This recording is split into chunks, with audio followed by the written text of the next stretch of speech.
So for tandoori broccoli, we'll be cutting broccoli into small pieces like these, and then we'll marinate it, and I'll also show the marination process. Then we'll keep the broccoli for 2 to 3 hours. So after cutting all the broccolis, we'll have to blanch the broccoli.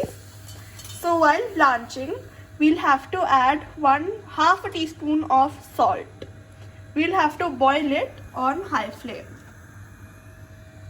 So now for the marination for the broccoli, we have added these spices, salt to taste, and we are making the broccoli peri peri flavor. So we've added the peri peri mix.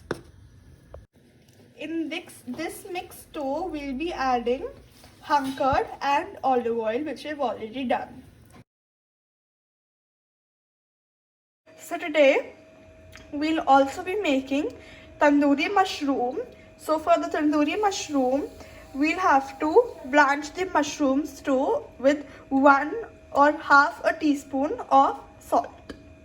So for the marination for the mushrooms, we've put some spices in like dry mango powder, salt to taste, pepper, etc. and 2 tablespoons of olive oil. In addition to the marination, we've added ginger garlic paste and a squeeze of lemon juice. To add some flavor to the marination, we've added 2 spoons of hung curd. Now as you can see, our marination is done and we have mixed all the spices and all the ingredients for the marination. Now we're going to keep this outside for 2 to 3 hours. This was the end of our video. Hope you enjoyed and enjoy this meal with your family. Don't forget to like, subscribe and turn on the post notifications. So now we have put all the mushrooms and broccolis on the barbecue.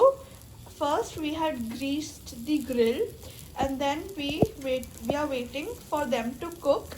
So you'll need to twist them time to time when you think the other side needs to be cooked.